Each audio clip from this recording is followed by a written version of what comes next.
what an absolute pleasure to have our speakers from DFDL join us.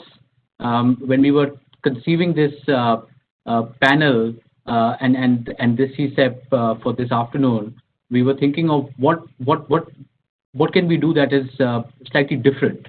And usually when you have a cCep conducted by law firms, you look at your jurisdiction, you look at investment in your jurisdiction, dispute resolution. A lot of COVID-related topics have been covered in hundreds of webinars now by all of us and others. So we said, why don't we look near shore? Why do we always have to look far away to see what opportunities lie for Indian companies? And therefore, we came across, obviously, the important jurisdictions of in Southeast Asia and Bangladesh, which is in fact part of the subcontinent.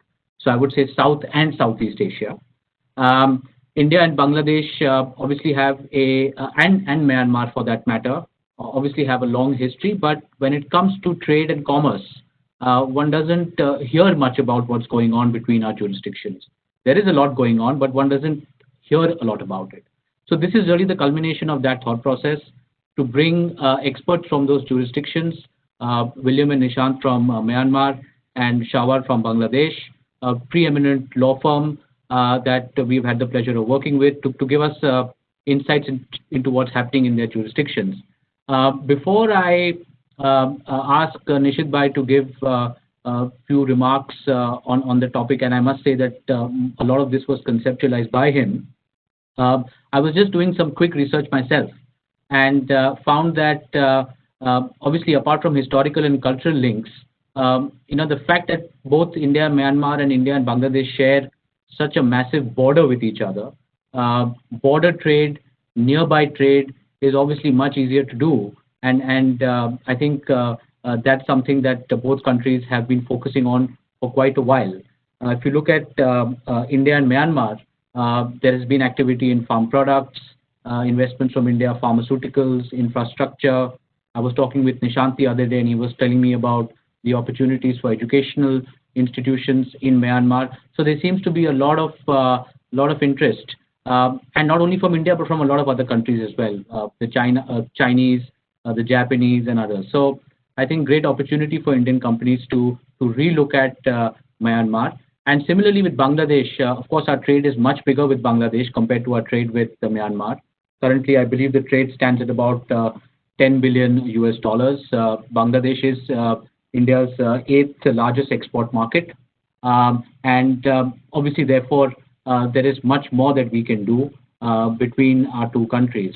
And we will spend about 30 to 40 minutes talking about these jurisdictions. And so now, Nishith Bhai, I would like you to give a few opening remarks. Well, I've already opened it, but few following opening remarks. And then I'll get some of my colleagues from India to provide some perspective on outbound investment. And then we'll hand it over to our colleagues in DFDL to take us all the way to the end. Nishith Bhai, over to you.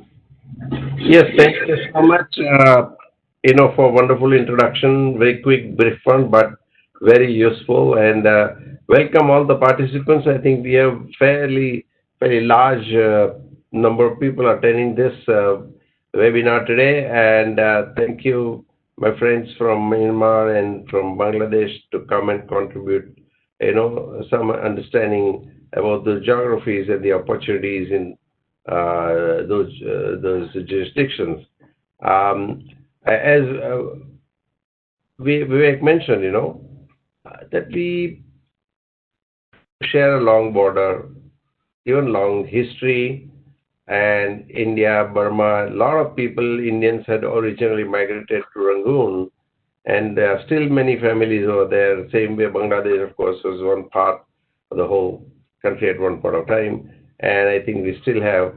But what typically, when this whole pandemic happened, and we began to think that that supply chain is broken, and India has great opportunity in manufacturing, bringing that from China to India.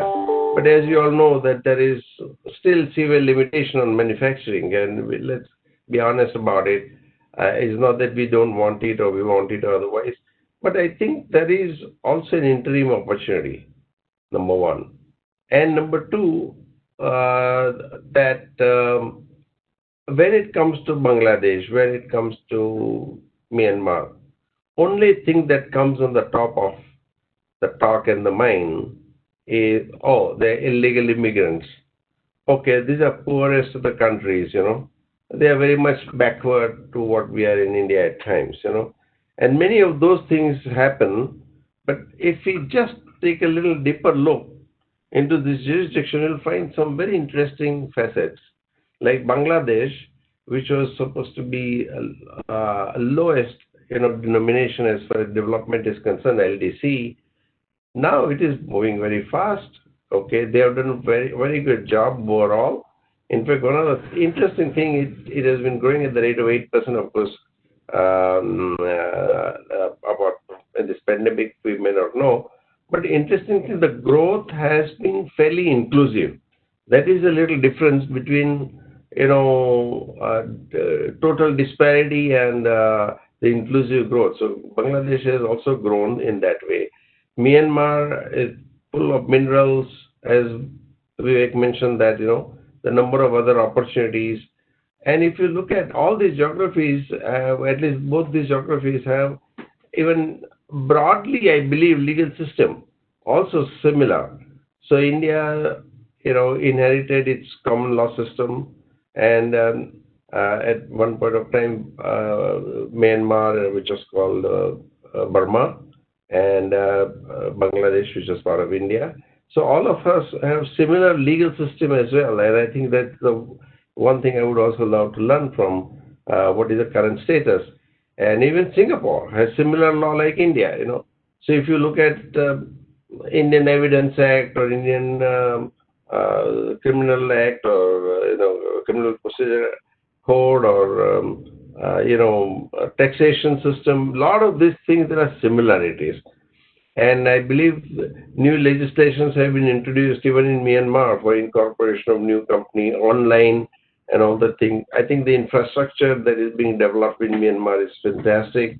So in the interim, while India prepares itself for manufacturing, can we move some of those facilities to this jurisdiction? And over a period of time, when we graduate, maybe something can come to India, but it will be all a win-win situation. Interestingly, we had done several joint ventures in China, and one point of time it came out that US provided technology and investment, China manufactured, India managed. So India has great management talent actually, and that talent can be used to improve systems, processes, and other things in Myanmar, in Bangladesh, and of course Vietnam, Cambodia we're discussing on Friday. So given similarities in legal system to some extent, it will be easier for us to do business there and bring those facilities, or even otherwise. There are, I think, companies like Adani's and others have already gone into those jurisdictions. And there are opportunities, so we often don't look what is so close to us, and we try to look opportunities they are far from here. So if we can understand those geographies, understand those systems, even the culture, the kind of stuff, it will really help us to develop something, create more value for everybody around. And today, unfortunately or otherwise, India has introduced certain regulations for bordering nations, and they are requiring approvals and stuff like that. Now, in the meanwhile, I do not think there are regulations that prohibit India from investing in these countries. So I think taking advantage of this situation and creating a win-win situation for everybody, it would be very useful. For example, API, everybody says pharma, India can do a great job on pharma, but APIs, major supplier is China. Now, even though you want to bring those things tomorrow to India, but we are not ready. It will still take 1, 2, 3, 4 years, right? Because our land laws and the environment laws and approvals and all those things are still in the process of being refined. We have done a great job in improving our ranking and doing business in India, but still there is something that is lacking. And So in this interim opportunity, we should not lose acquiring those companies if they are available, move them to some of these jurisdictions, intermediate jurisdictions, which I call Southern Southeast Asia, near shore or Far East kind of thing. And at least our supply chain will remain intact, because those facilities would be partly or wholly owned by us. And we can involve the local people, we can involve, even Chinese can partly own, we own it. So, supply chain distribution would also remain intact in some ways, so that we are nobody is vulnerable to one particular supply chain. I think those are some of the broad ideas, and we thought, why not we move forward to thinking about this from strategy perspective, and it will be wonderful to have discussions. I'm sorry I went on a little long, but it's been very exciting to be building bridges with our neighbors. Thank you so much, Nishith Bhai, for that perspective. I'm going to quickly ask my colleagues, Kishore and Ashish, one after the other, very few minutes allocated to both of you, to give a very quick perspective, Kishore, on ODI, Overseas Direct Investment, for the audience in general, and followed by Ashish to talk about some critical tax aspects. We'll hand it over to William. Sure. Thank you, Vivek.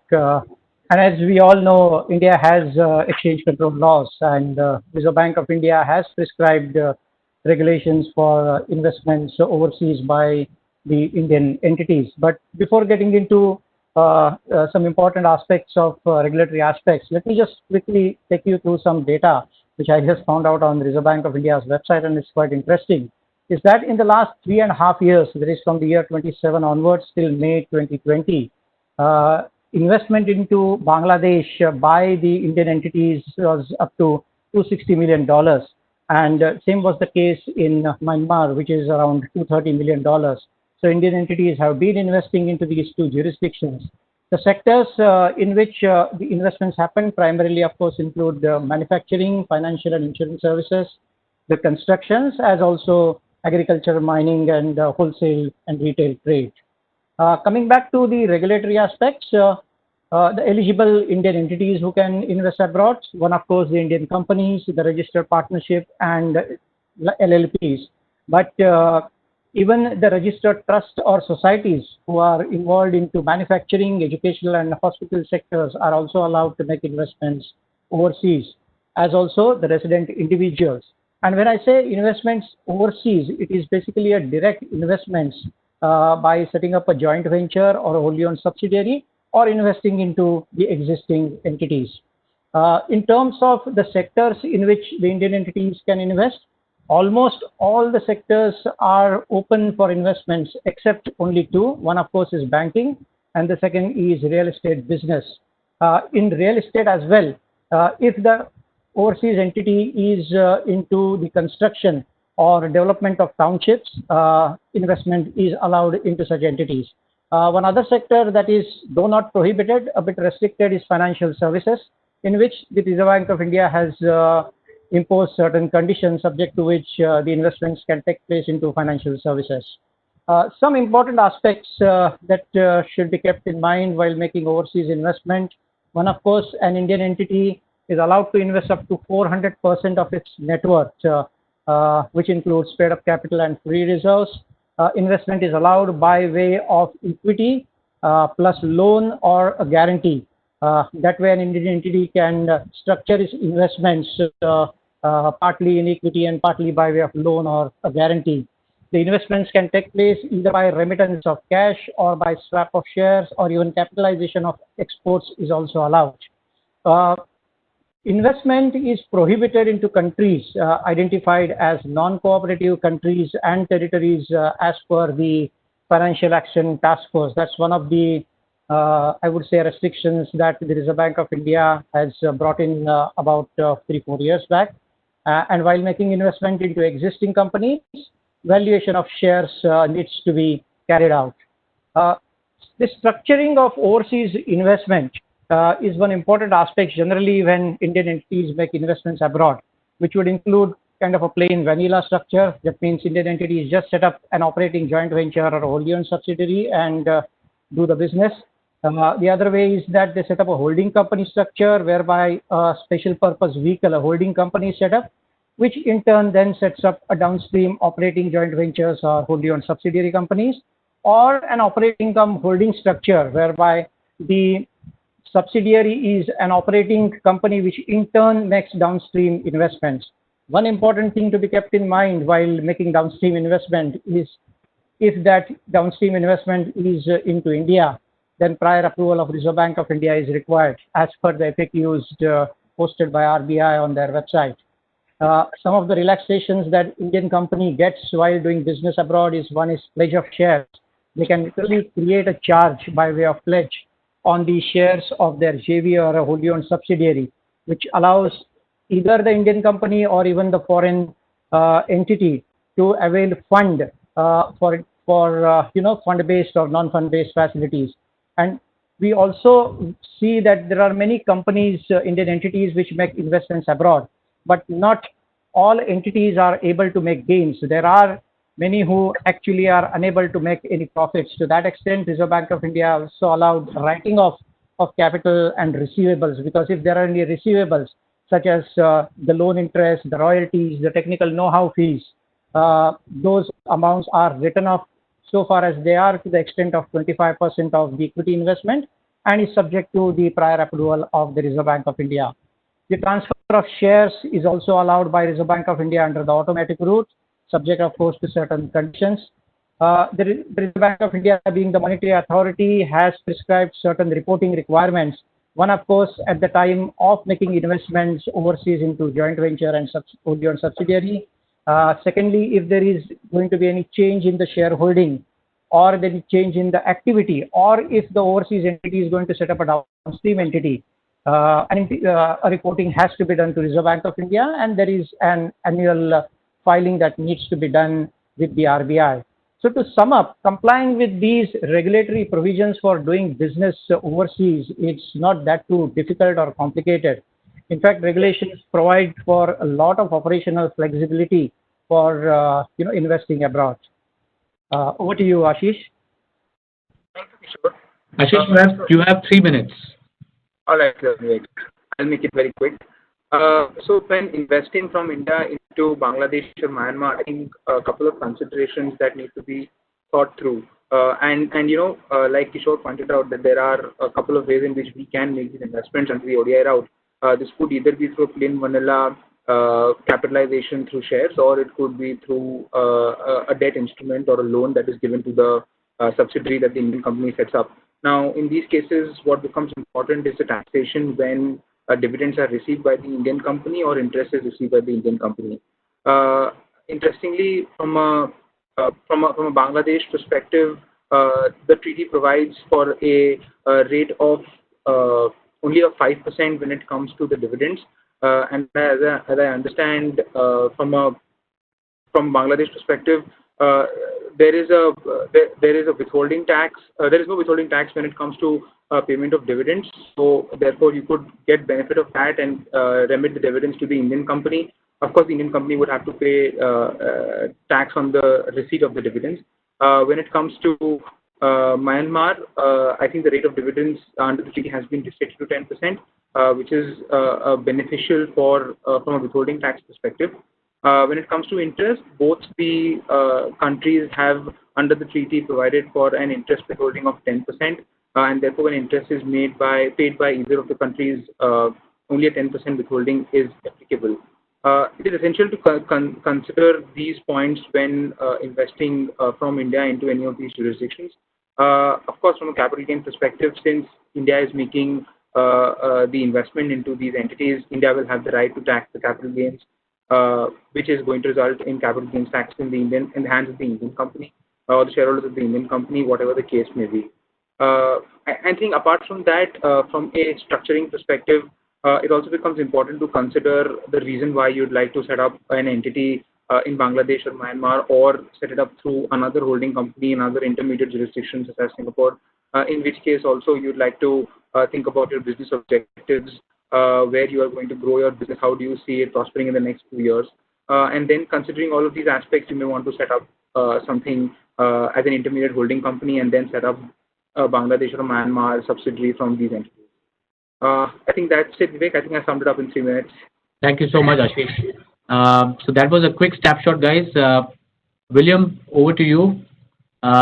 Please, the floor is yours. I would like to thank my colleagues at Nishith Desai. I'm very pleased to be here.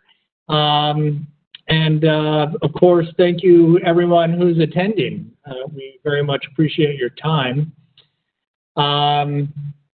I know that you have a lot of other webinars you could be viewing, but we personally think this is a very exciting one. I will first go over a little bit about DFDL, the firm as a whole, and then I will talk a little bit about DFDL Myanmar, and then Nishith, my fellow partner, will provide some very specific information about investing in Myanmar.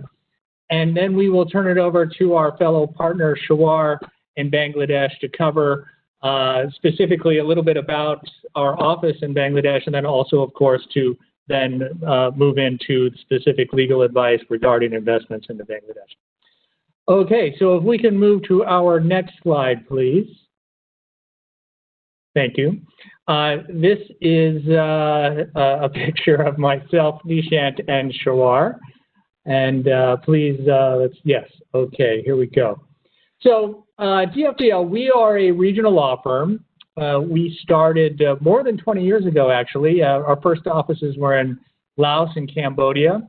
Our model has been to be where the international firms generally are not, and to provide international standard legal advice in frontier emerging markets. However, geographically, as we started in the Indochina region, that's been generally where we've grown, and now are pretty much cover most all of ASEAN. We do not have an office in Brunei, nor in Malaysia, although that's been mainly due to the restrictive laws on foreign law firms in Malaysia. That's loosening up, so stay tuned. We might soon have an office there too. But anyways, over the years, we've expanded into the rest of ASEAN and Bangladesh, as you can see from this map. We have full service commercial and tax practice in all of these offices. Let's go to the next slide. I think we can focus a little bit more on our what we cover.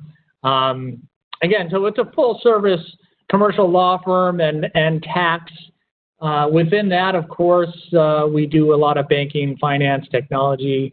As you can see here from this side, we list most of the large or main areas, legal areas to cover. We also have an India desk. We have, of course, a very active India practice. A lot of our clients are large and medium-sized companies from India investing into our jurisdictions. I think the rest of this information is pretty self-explanatory. In a lot of the jurisdictions, we do not do litigation, but in many we do. In many we also do arbitration and litigation. And I'll get to Myanmar specifically in a moment. Next slide, please. Okay, so I am going to now, let me see, am I missing anything about DFDL regionally? I don't think so. I think that's a pretty good introduction on DFDL generally. So I will jump into Myanmar. Before I get into the slides, yeah, this is fine.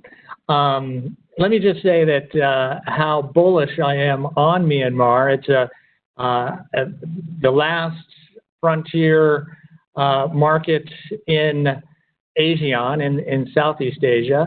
It is blessed by a very strategic geographic location sandwiched between, of course, Bangladesh, India, the rest of South Asia, and to the north, China, and of course, to the east, the rest of Southeast Asia. It also is has a huge amount of natural resources, a young population. So the business commercial reasons for investing into Myanmar is obvious, in my opinion.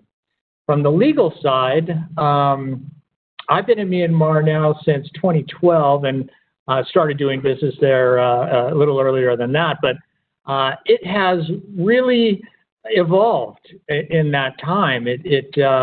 For example, the legal risks, because of its nascent legal system,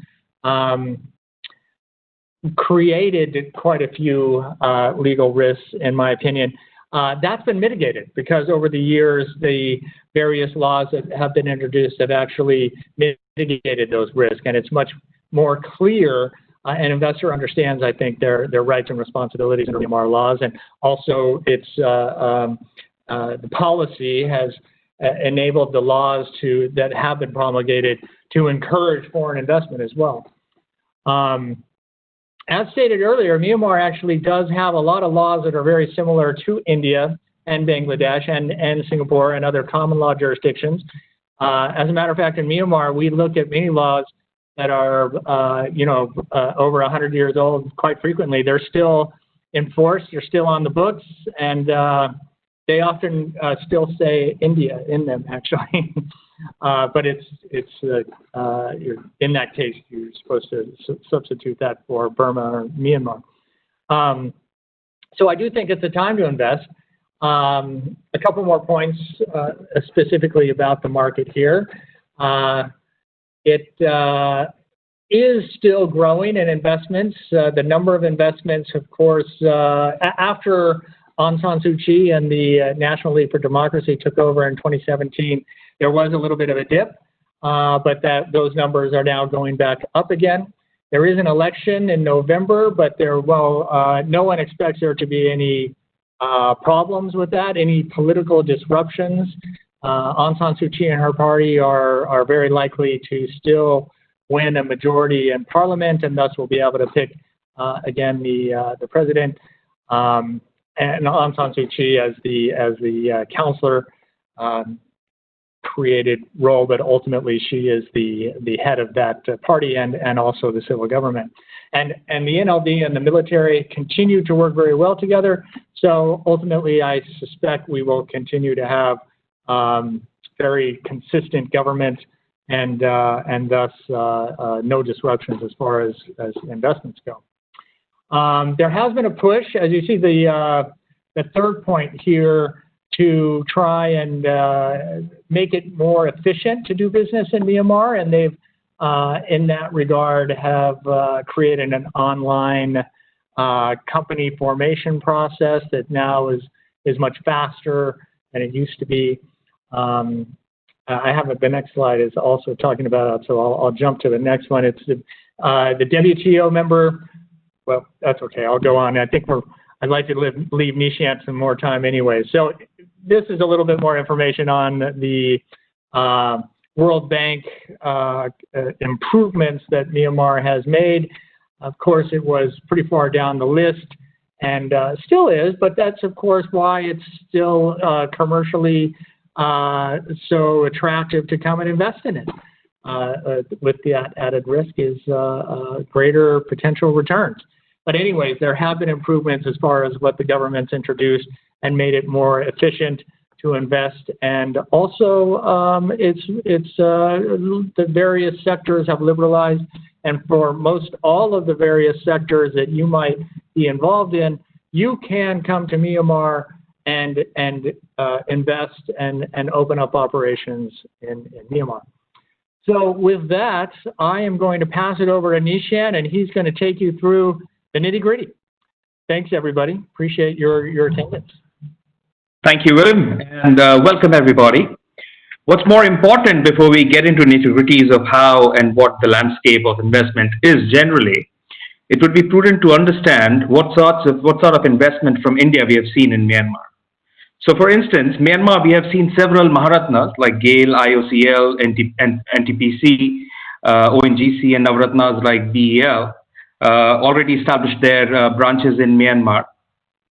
Particularly, we have seen Adani investing approximately $300 million in the port in Yangon. We have seen JK Paper's investment in 12,000 plus acres of eucalyptus plantation as phase 1, and phase 2 would be factory, which would basically be producing 25 lakh tons of paper and pulp, State Bank of India has a branch here which facilitates your investment into Myanmar.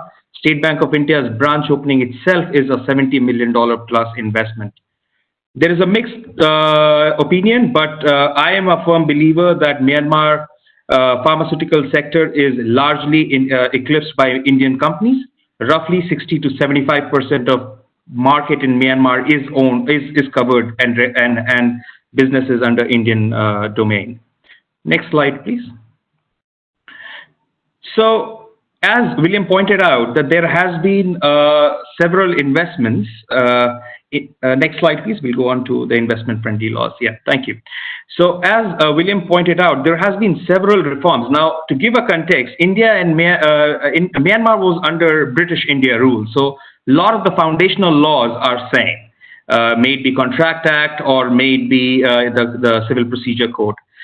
But over a period of time, Myanmar has now kept up with reform and now is reforming several investment-related laws. Three important laws to factor in the present situation would be the new Myanmar Companies Law, which basically repeals the 1914 India Act, rather it was 1913 in India, 1913 India Act, and brings about the 2017 law, which is with the assistance of Asian Development Bank. The law now establishes an online registry. Everything can be done remotely from incorporation to all your compliances. It takes roughly 2 to 3 days to establish a company. The law also provides for a possibility of registering an overseas corporation. So basically not an incorporation locally, but a broad sort of a setup. Similarly, the law distinguishes between two sorts of companies in the country. One is a Myanmar company and another is foreign company, both locally incorporated. The distinction is that any company which is having foreign shareholding of up to 35% is a Myanmar company and the other would then become a foreign company. Why this is important, I'll touch upon in the slides going forward. Going on to the main investment routes, the laws which basically govern investment into Myanmar, there are two primary laws. The first one is Myanmar Investment Law and the other one is Special Economic Zone Law. Now, Myanmar Investment Law basically is a very new law, again advised by ADB. The law provides for all sorts of investment ranging from 100% to joint ventures and investments which are basically possible through a Myanmar company only. The law provides for the form of investments which would get certain benefits in form of tax incentives like the priority sector in investments. And similarly, Special Economic Zone Law, which is again allowing 100% foreign investments. There are typically three SEZs in Myanmar. The most established one is the one in Yangon, which is Thilawa SEZ. It's basically a Japanese investment. And two other are Chopyu, which is in Rakhine, bordering India and Bangladesh. And another one is Chopyu, which is nearby Thailand. Next slide, please. Now, let's quickly understand the incentives which are provided under these two laws. Now, as far as Myanmar Investment Commission law is concerned, it gives you a corporate income tax holiday up to 100%, ranging from 3 years to 7 years, depending upon the location of investment. So, a place like Yangon will have 3 years of tax holiday upon commercial operation, and say a distinct further remote area like Shan State will have 7 years. Under the SEZ law route, again, there is 100% tax exemption depending upon which zone do you invest into. So if you're investing into a promotion zone, it would be 5 years. If you're investing into a free zone, it's 7 years. Again, there are certain other incentives where you basically get 50% exemption if the earned profit is reinvested into special economic zone post the investment period, tax holiday period. Custom duties, 100% exemption as far as equipments and machineries are concerned for you to establish your factories in these under both the routes. Myanmar investment law route does not give you any commercial tax holiday, but that is provided under the SEZ route, which is up to 5 years. Both laws grant you land right use. Now, why this is important? Myanmar has a law which basically states that no foreigner can own a land or lease a land above 1 year. An exception to that law is these two routes through which you will basically be able to lease the land for a period of 70 years in Myanmar Investment Commission route and 75 years in the SEZ route. The division would be 50 plus 10 plus 10 in the Myanmar Investment Commission route and 50 plus 25 in the SEZ route. Both laws grant you, in fact, explicitly provides you a guarantee against expropriation and, if expropriated for legitimate reasons, due market value compensation. Going on to the next slide, please. Now, let us quickly jump into some of the sectors which we have seen recently being liberalized and how these sectors could be of interest to investments from India. Most important, the hottest topic, real estate and wholesale. Now, Myanmar has allowed 100% investment into into wholesale and retail, where a foreign player can basically establish a company in Myanmar purely for wholesale and retail purposes.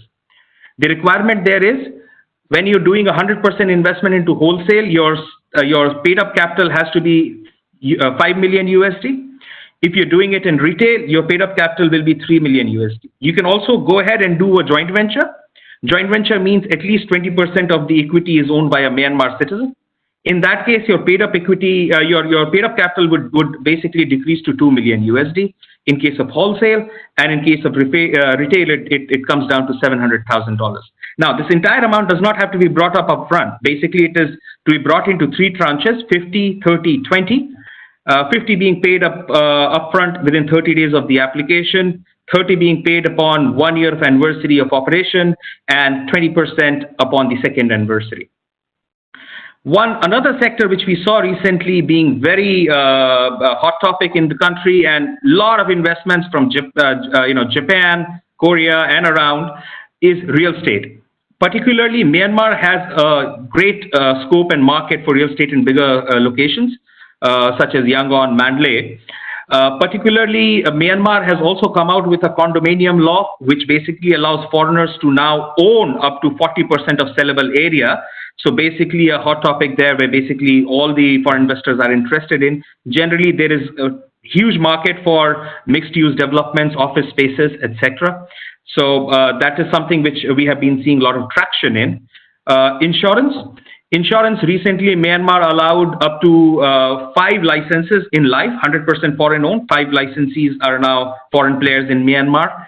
But at the same time, Myanmar also allows up to 35%. This is where the Myanmar company's definition under the company's law play in. So basically, Myanmar also allows up to 35% of investment into local insurance company, both life and non-life. Now, there could be some structurings around by way of preferential shares and all where protections can be structured, but yeah, minority stake in general. Going on to the next slide, please. And similar to insurance, we have also seen a lot of investments in banking. Now, banking, there are 2 routes. Banking has been liberalized since 2014. So we have seen 3 rounds of foreign banks licensing in Myanmar, where SBI was licensed in the second round. The first 2 rounds were only for the branches. That means the banks who were licensed into Myanmar could only conduct wholesale activity. The third round, which just came out in March, approved licenses for branches and subsidiaries in Myanmar, which 7 new licensees, which basically now means the subsidiary can conduct retail activity up to 10 locations in Myanmar.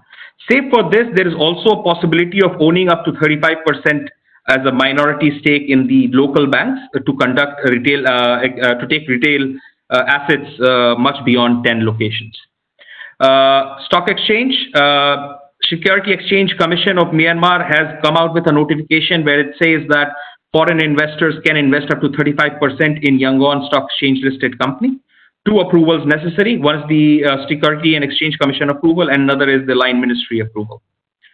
Now, as Vivek had pointed out, education has seen a fair bit of traction in Myanmar.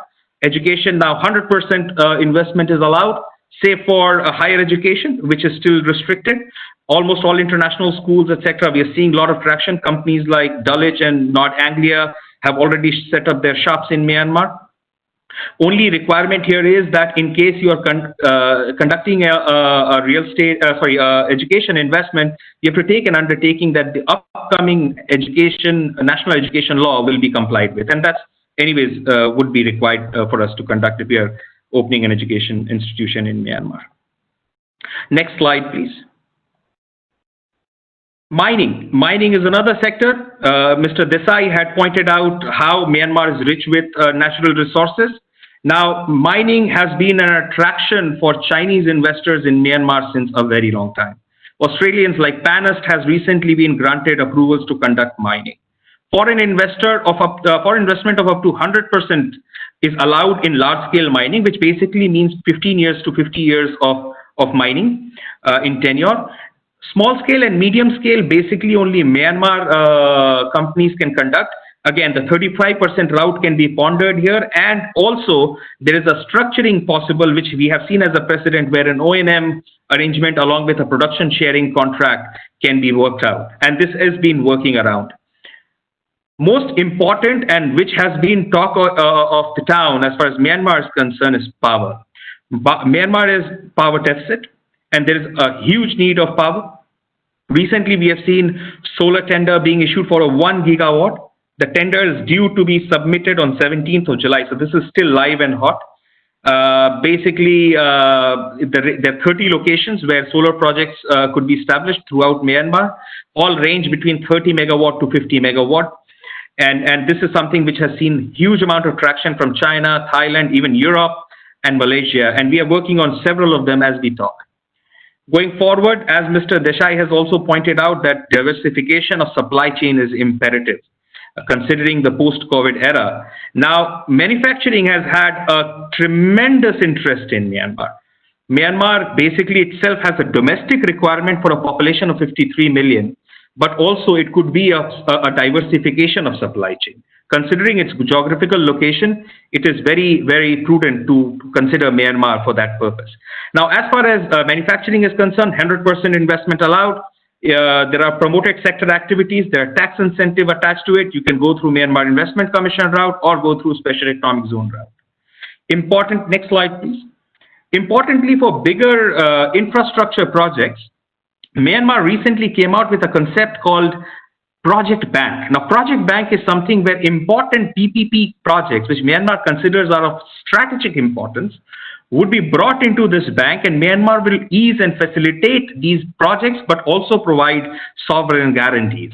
Now, in this case, there are certain criteria which have to be factored, that the debt to equity of those projects would not be more than 80:20, at least $50 million of investment. And when we talk about $50 million of investment, that shouldn't actually include the Myanmar government's contribution in it.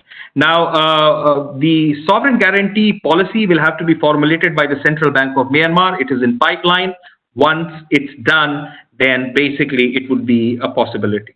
Now, next slide, please. Important aspect, we all need to know the forex situation, exchange controls, in order to invest and to consider how we can, capitalize our investments. Myanmar foreign exchange has two concepts: capital account and a current account transaction. Current account transaction does not require approvals. Capital account transactions would require prior approval. Your payment towards goods and services from offshore are current account transaction, and authorized dealer can basically remit it based on the documentation. Your dividend typically is a current account transaction, that means without approval. However, MIC particularly, that means only under MIA route, you may have to seek a prior approval from the Myanmar Investment Commission before a dividend can be declared. And post payment of all taxes, it is repatriable. We have done several of the transactions where large sum of dividends have already been declared by several bigger companies in Myanmar. As far as loan is concerned, you need to have an upfront approval of the loan before the amount can be drawn into the country. Now, once that is approved, you can repay that through authorized dealer without having to go back to the Central Bank of Myanmar. Now, as far as possible credit enhancement for lenders' comfort is concerned, Myanmar recognizes all sorts of common law security ranging from charges, hypothecation, and assignments. This gives a fair bit of comfort for the lenders to have security of the Myanmar investment as a going concern, and thus more marketable exposure. Next slide, please. Nishant, yes. You will have about another 2 to 3 minutes. I'm concluded. It's almost done.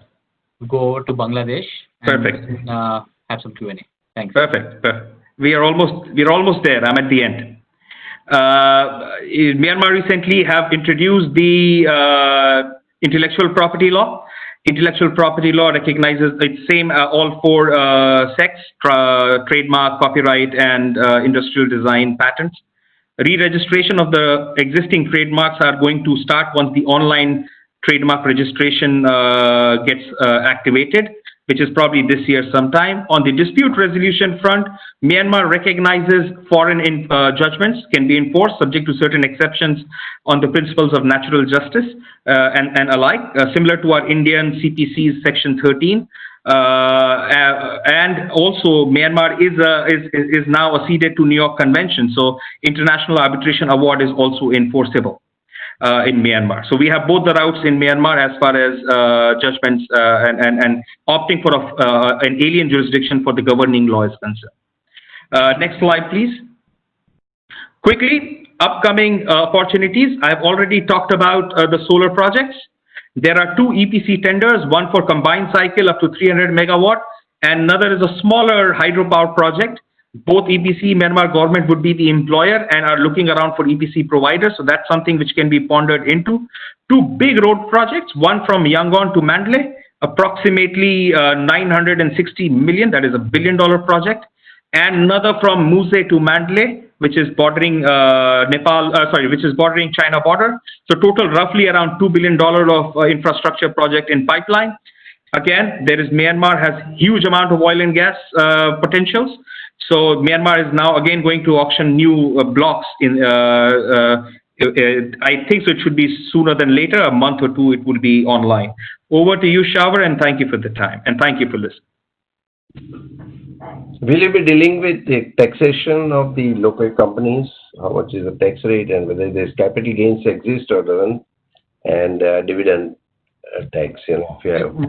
We can certainly deal with that. So the applicable tax on a local company in Myanmar is 25%. That is corporate income tax.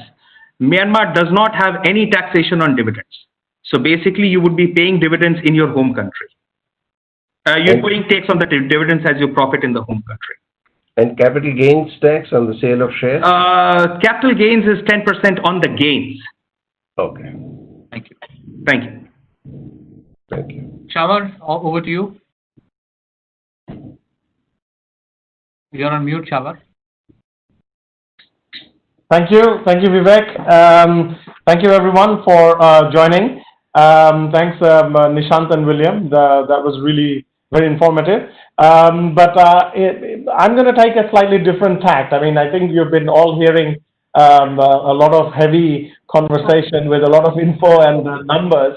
So I'm going to take it a little easy, and I'm just going to not really focus too much on the facts and figures, but just going to have a conversation and tell you some stories about how things are happening between India and Bangladesh.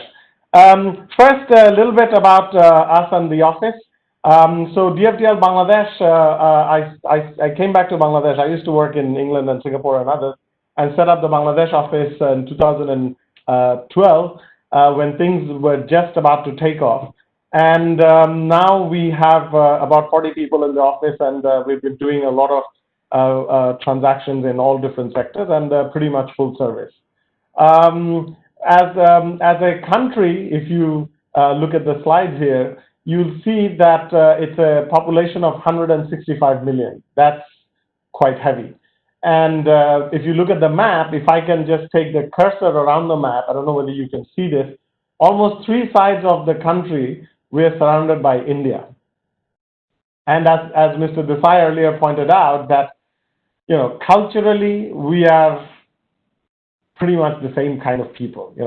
We eat the same kind of food. Our language, Bangla, is like very common. I mean, just like the people in West Bengal, we like to talk, we like to sort of gossip, we like to all think we're pseudo-intellectuals and descendants from the great Tagore and Satyajit Ray.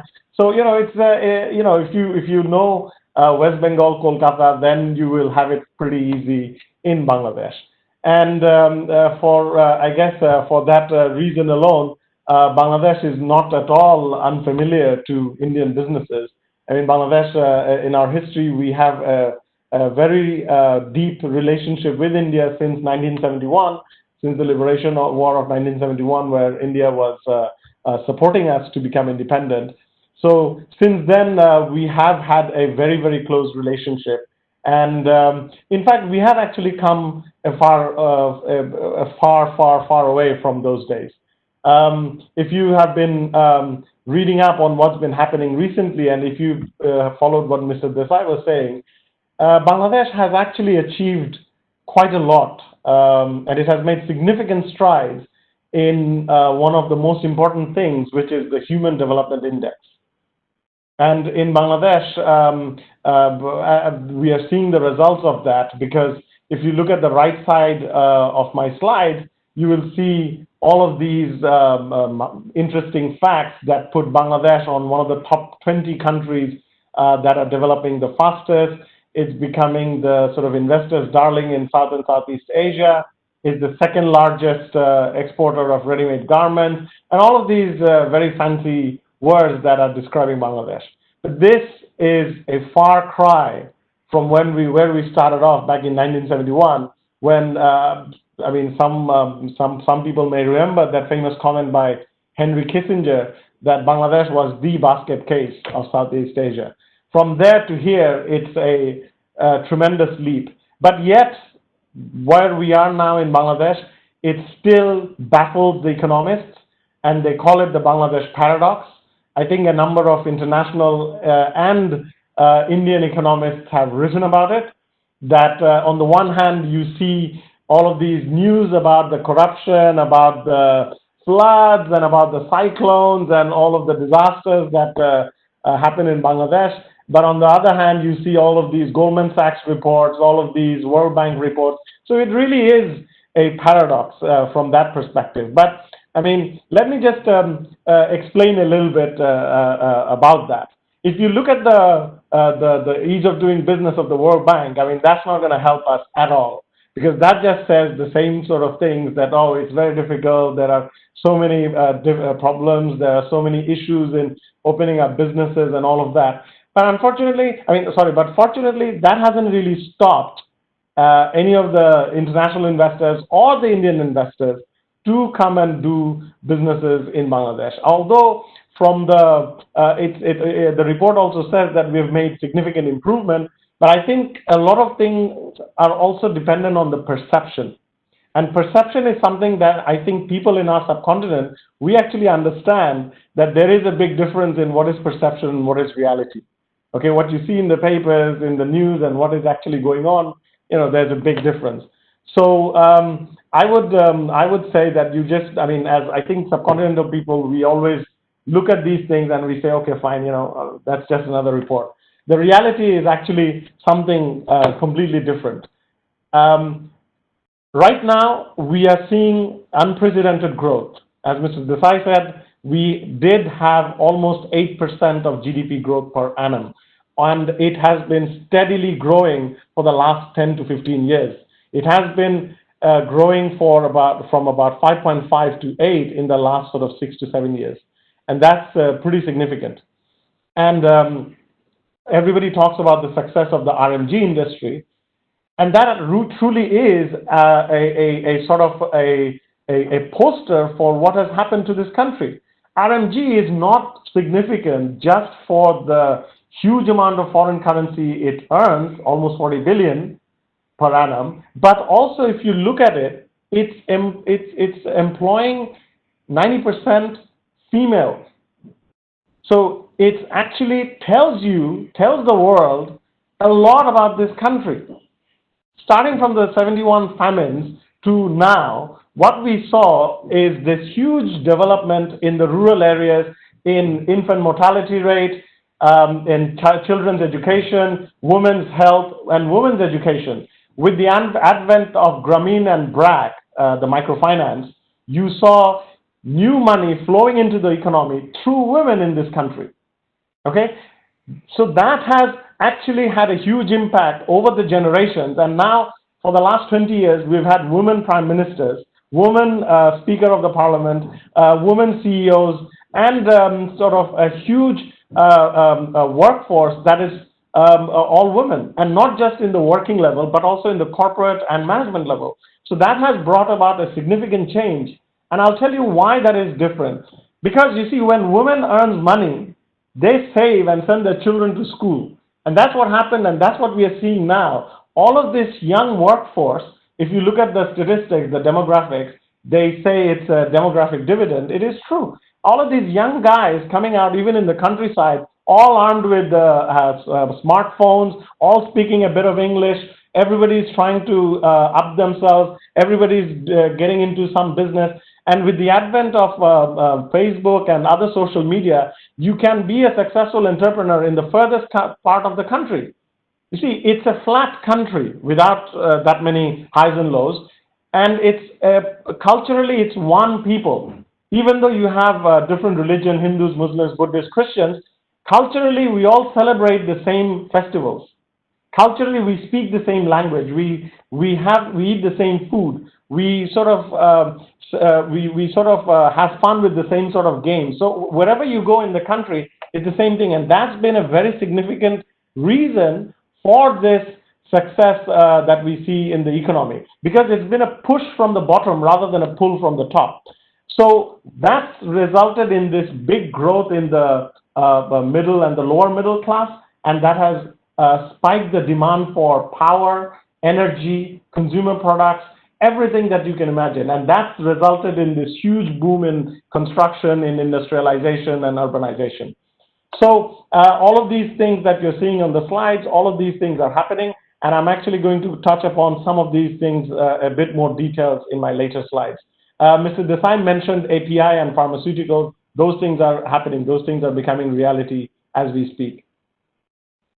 The other part, apart from the human aspect, the other aspect that really helped us are these factors. It's an English common law country. The laws and regulations are very, very similar to what you have in India. In fact, we share the same penal code, same CPC, same Contract Act, almost all, same Evidence Act. All of those things are the same. In terms of the regulatory regime, a lot of our regulations since independence, we have looked at India and adopted a lot of those Indian regulations for us as well. So from a business practice perspective, Indian businessmen should be very familiar in doing things here because it's very similar. We don't have the state and federal system. It's one layer. So it's actually slightly more easier than India from that perspective. We have the other aspect is the FDI law. Now, the FDI law is very different from India. In fact, it's very different from anywhere in this region. I would say, having worked in Vietnam, Singapore, and other countries in this region, I would say that it has the most investor-friendly legal regime in this region. And why do I say that? A, we have a very strong investment protection law. B, we do not have restrictions on foreign ownership in most sectors. There are some regulated sectors like telecom, banking, and those things, but those are protected everywhere in the world. So apart from those, in other sectors, there is no restriction. You can have up to 100% foreign owned. We don't make a distinction between local company and foreign company. A company in Bangladesh is incorporated in Bangladesh, is a Bangladeshi company, so it will enjoy all the benefits of a Bangladeshi company, including ownership of land in Bangladesh. Now, that's a very significant difference from anywhere else in the world. And also, the investment protection laws protect the repatriation of dividends as well as the invested capital. So by law, there are all of these protections inbuilt. The other thing is, from a regulatory perspective, is that the regulatory bodies are pretty much well established. Yes, I agree they're not as sophisticated as, say, Singapore or any other developed market, but it's very typical of the subcontinental mindset. So I don't think it should be any difficult for Indian businessmen to deal with them. The only problem, I would say, in the regulatory aspect is that we are unfortunately still stuck with FERA. In India, you guys have migrated from FERA to FEMA, but we are still stuck with FERA. So we still have those capital accounts and current accounts and all of these things causing some difficulties. But, you know, there are ways around it. There are ways around structuring transactions around those restrictions, and it's become quite common now. Now, All of these things have resulted in very close ties between these two countries, and I think, without being political, given the current scenario, I think everyone will appreciate Bangladesh is still India's best friend with all of that that's going around in the region. And that is very apparent in all of the businesses or all of the transactions that we are seeing. We have seen significant investments in a lot of infrastructure, power, energy, as well as the bilateral trade. There are still some issues in the trade aspects because there are still some tariff barriers and other things that are, I understand there are some projects ongoing between the two civil servants of Bangladesh and civil servants of India. They're meeting and trying to resolve because of the different treatment of tariffs on both sides of the border. There are some issues, but apart from that, it's actually working out. The countries are working out through the respective civil services. We have seen significant interest from Indian businesses, especially in the last 5 to 6 years, in consumer products, in tech sector, and specifically, while India you have very big tech, we have a niche small tech, and recently that is becoming attractive to foreign investors, and we've started seeing Indian investors coming in as well. Then the other aspects are, I think, pretty common or pretty well known. I'm not going to go through each of these topics or these areas individually because of lack of time. But as you can imagine, that these are fairly common industries where not only we are seeing foreign investors, we are seeing a lot of Indian investors.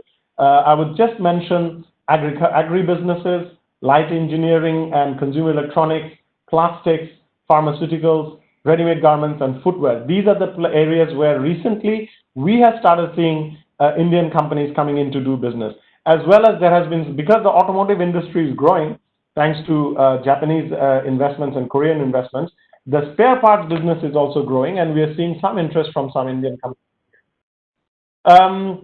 In terms of manufacturing, while there are no restrictions for foreign companies to set up manufacturing anywhere in the country, because as I said, that foreign companies can incorporate 100% subsidiary here, and that subsidiary can own the land, they can set up factories anywhere in the country. But in order to attract more investors, the government has these two programs, the EPZs and the SEZs. The EPZs, unfortunately, right now are pretty packed already. The early entrants were Koreans and the Japanese. They have pretty much blocked up all the plots in the EPZ. So the government has started setting up SEZs across the country. The SEZs have a lot of special benefits. They provide not just ready-made land with utility connections, but they also provide a lot of tax incentives, lot of tariff and duty-free import facilities, preferential transportation facilities, and a number of things. I mean, there is like a whole chapter written on it. I'll be happy to talk about these for another hour if somebody is interested to listen. But for now, I'll just mention that, these SEZs are very attractive, so much so that in the last 6 months, 3 Indian SEZs have already been awarded. The government of Bangladesh have awarded 3 SEZs, one in the sort of northwestern part of Bangladesh called Kushtia, which is closer to Indian border on a river port, one in the Mongla port area, which is the second largest port in Bangladesh near the Kolkata side, and one in Chittagong, which is near the main port, and this is the biggest economic zone and the biggest industrial area. And we understand that the government has given a huge amount of land in each of these EPZs for Indian companies to set up their facilities. So already things are in motion, and we are looking forward to see a lot of heavy investments coming in. The other sector where we have seen significant investments is the power and energy. Now, the Bangladesh power sector has been pretty well established. There has been more than 60 plus projects. There has been a lot of these have been internationally financed. The project documents have been international standard and internationally bankable, and they're fairly solid and internationally recognized. So we've seen HFO, gas, LNG, coal, and most recently solar. And the interesting thing is the first few power projects were all 100% foreign-owned. So it's not unfamiliar to foreign investors, this sector. So not surprisingly, when the solar projects started coming up, we started seeing companies like Hero Future Energy, we started seeing Renew and a few others coming in to apply for these projects. We already have projects developed by Shapurji Palanji. We've had a project developed by Reliance, which recently has been sold to the Japanese. A number of power-related companies like EPC and engineering, like Thermax, Bharat Heavy Industries, all of these guys, Larsen & Toubro, they're already here. A lot of engineering companies are here. So it's not at all an unfamiliar market for the Indian companies. The other interesting fact is the PPP regime is getting a lot of attention. Because it is set up with the assistance of World Bank and ADB, the legal regime around the PPP office is solid. And the template documents are also internationally drafted with international templates in mind. So now with about $13 billion in projects coming up, I mean, in almost every project, we are seeing a ton of very large international companies coming in. And these PPP projects are in ports, in roads and highways, and in other sectors as well. So we have started seeing Adani and other big names coming into the ports, a number of large construction companies coming into the road projects. And also, a lot of these guys are coming in with international financing. So we've got offices. SBI has been in Bangladesh for a very long time. In fact, they have multiple branches and they do local lending as well, like local lending to local companies, Indian companies, everybody. So the India Exim has also had an office. In fact, they're just across the road from our office, and they have been also doing some deals in Bangladesh. And the regime is very straightforward and well established, and these guys, the foreign lenders, can also take security, very similar to what you can do in India or any other common law country. The approval process, there is an approval process, but it's also fairly straightforward and well established. I mentioned the incentives in the SEZ, but there are also some other incentives in other areas. But most importantly, what you need to understand is that while there are local incentives, for example, in the tech sector, for example, in certain manufacturing sector, a 100% foreign-owned company can also avail the same tax incentives. So that's another important aspect for foreign companies to remember.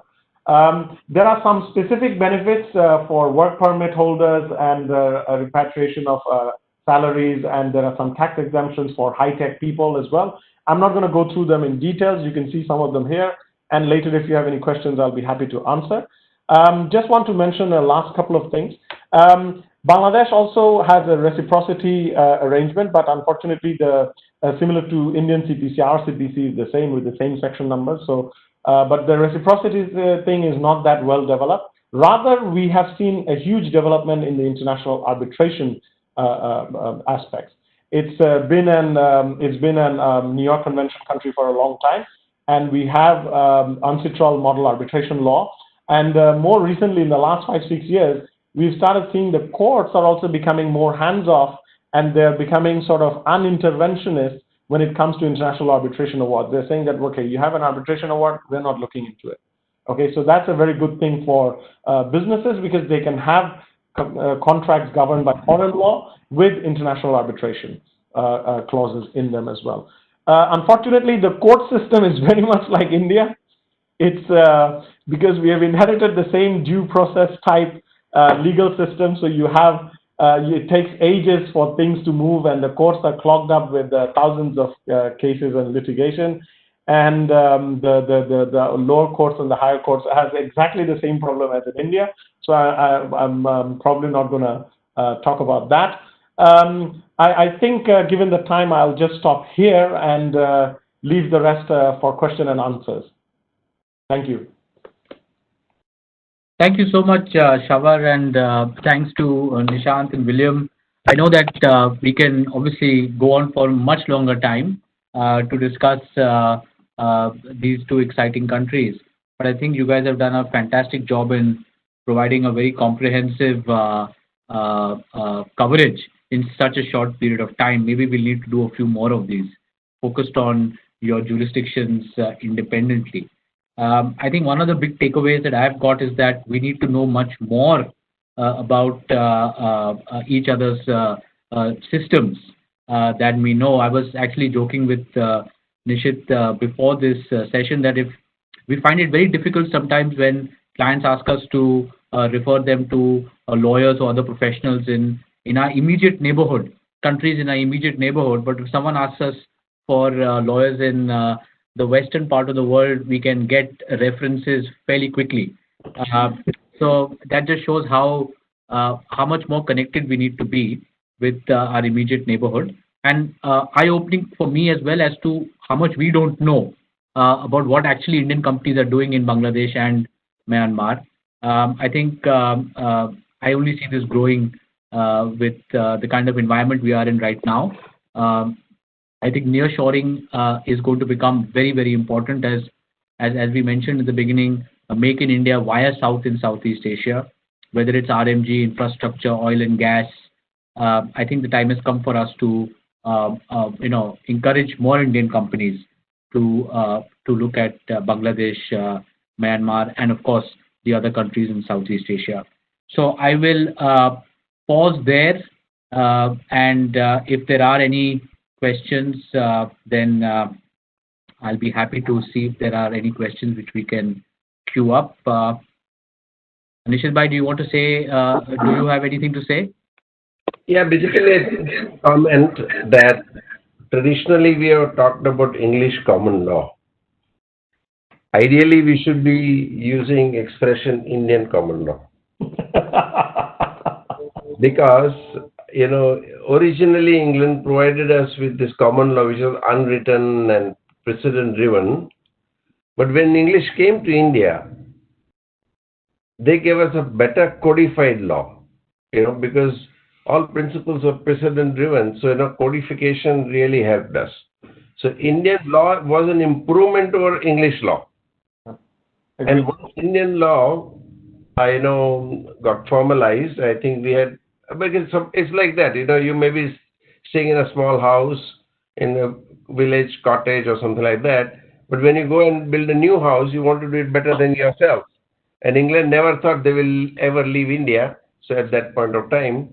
So they gave us better legal system than they had, so we had a better legal system. Of course, over a period of time, we also have messed up in many ways.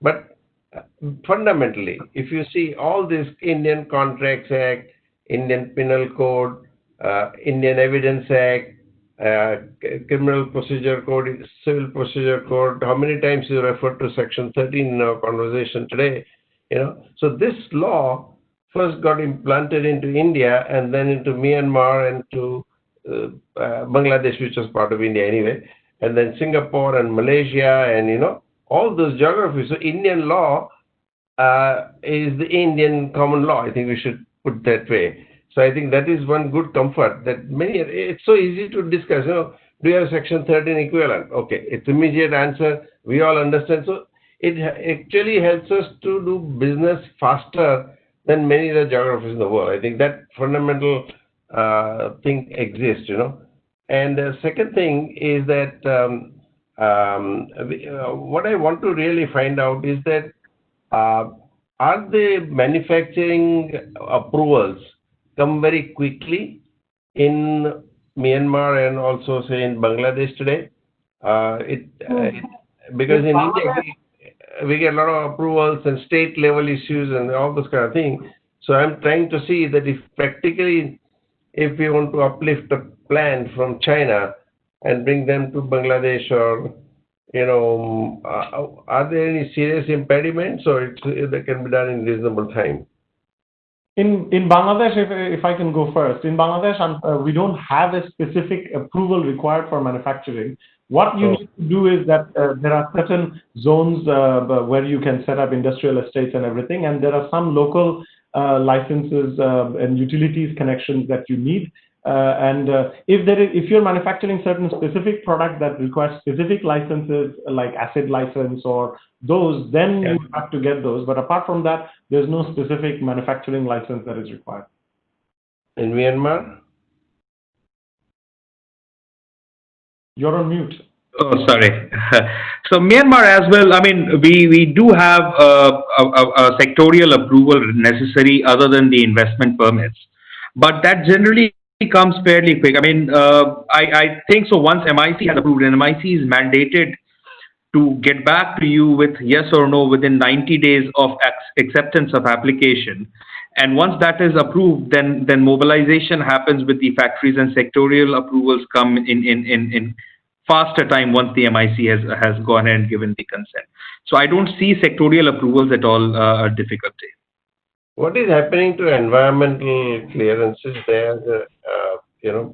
Because with these large projects coming in and like mining, for example, on one side it's a great boon, other side there are serious issues on environment. So how are they being handled and looked at by the governments in Myanmar and also in Bangladesh to some extent? That's a very pertinent question, Mr. Desai. I mean, if you look at it from a Myanmar perspective, it's a mixed bag. So recently we worked for JK Papers on their eucalyptus plantation, which has a major environmental concern. So it took a little bit longer time for MIC to approve such a project. But again, we were working for a Thai entity in their glass manufacturing project, which just came in quickly. So it depends upon the kind of investment which we are looking into. Myanmar considers these issues on a case-by-case basis. One important thing other than environmental is also social impact, which is to be factored. And that is why, a fair bit of comfort comes in once we rope in sectorial ministries from beginning. So they work towards social impact assistances and ease the business going forward. And how is the private equity? Sorry, I'm sorry, Fred. Go ahead. Sorry, please.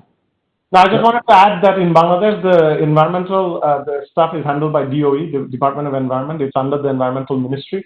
They're pretty well equipped in doing these things. The only problem is that now there are too many projects going on, so they're slightly strapped for capable people. They don't have enough people. But apart from that, they're fairly sophisticated and fairly efficient, because they've handled like LNG terminals and big, similarly big projects. So they have sort of come up the curve. Sorry. And just to add, Myanmar follows the IFC standard as far as environmental clearances are concerned. Understood. And how is the private equity or venture capital industry coming up in both these jurisdictions? India has now evolved quite a bit in startup entrepreneurial system, but just curious. So basically, Myanmar, or at least on the financial sector, has much to reform and liberalize. Particularly, they have gone ahead and approved banking licenses, but NBFI sector is still closed for foreigners. Likely, they would go ahead and we know that they are actually going to liberalize this. Were going to liberalize in 2020, but COVID has put that on a little bit of back foot. Understood. In Bangladesh, I forgot to remember. What's the tax rate you said in Bangladesh? The income tax rate ranges from 37.5 to 42%, and there is 20% on companies, huh? Yeah, on companies, corporate income tax. There is a withholding tax of 20%, but with the DTA, it comes down to 10%. In terms of PE, we have recently seen quite a few large and medium-sized transactions. We have seen quite a few VC transactions. We have seen in the tech sector, we have seen a lot of mobile financial services, ride-sharing apps, and a number of other delivery apps, sort of last-minute courier services, that kind of things, receive a lot of VC funding. Online grocery, we advised IFC VC on the first online grocery funding. We advised on the first local ride-sharing app, which gave Uber a run for their money. So there's a lot of those things happening. But just 3 months ago, we closed. We worked on a PE deal on the very first sort of large hospital deal. A subsidiary of a large American fund, which I don't want to name, bought out the Apollo Hospital in Bangladesh. We're probably going to see quite a few of those. Already, some PE funds are looking at retail, Some of them have already invested in manufacturing. If PE investments in infrastructure projects, quite a few. And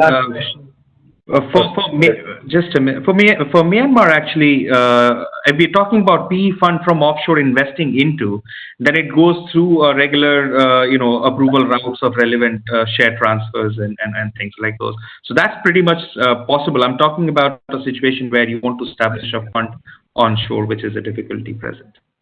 Yeah, and last question for this Bangladesh. What about capital gains on the sale of shares? Is there capital gains in Bangladesh or no? Yes. There is a 15% capital gains tax, but again, with the DTA... Long term. Yeah. 15%. 1 year. Long-term capital gains, right? Yeah. And 1 year is the period for long term? I have to check and get back to you. I can't remember offhand. I just dealt with something recently, but I can't remember the... Okay, not to worry about it. Okay, I'm sorry, Vivek, I extended the session, but... No, not at all. Others of the questions if they had any. So no, I saw that Nishant has been very... Nishant has been very efficient. He's been answering a lot of the questions that have come up in the queue, responding to them. So thanks for that, Nishant. Oh, I see a lot of questions for me as well. Sorry, I haven't seen this before. Okay, that's coming up on the right. Yeah, so I think we've covered most of it quite easily and nicely. Nishith bhai, your questions were obviously very, very important on all these tax rates and understanding PE, VC environment, environmental impact, and I like what Nishant talked about social impact, because today both environment and social and employment, now it's called EESG, and these terms keep changing obviously now because of what's happening with COVID, but I think it's going to be really deciding factor and will be important for countries like Myanmar, of course, countries like India, of course, but even countries like Myanmar, which is on the verge of exploding into a very high growth trajectory. So I'd like to take this. You can repeat some of the questions if you want to separately offline, because generally questions have come, so people do not feel that they are... Absolutely. I was just going to say that some of these questions can be responded to offline. We have the questions. Quite a few of them. Can I continue to respond to these even after this is finished? Yeah, absolutely. Okay, fine. Absolutely. Sure. Great. So again, thank you so much, everyone. William, Shawar, Nishant, especially for taking the time. We're doing one more on Friday with your colleagues in Vietnam and Cambodia. So we are going to obviously get a lot of input on all your jurisdictions, and hopefully we'll see more Indian companies entering your jurisdictions, more joint ventures, and more business for everyone. So thank you once again. Have a great day. Stay safe. Thank you. And catch up when we all can physically. I don't know when that will be, but hopefully shortly. Nishant says he can do whatever he wants because Myanmar only has 300 cases. We need to follow Nishant. We need to probably go to Yangon and catch up. I mean, certainly, but that won't be constant once the crowd starts to come in. But you're welcome, Vivek. You're obviously welcome. Thank you. Thank you, Nishith bhai. Thank you so much.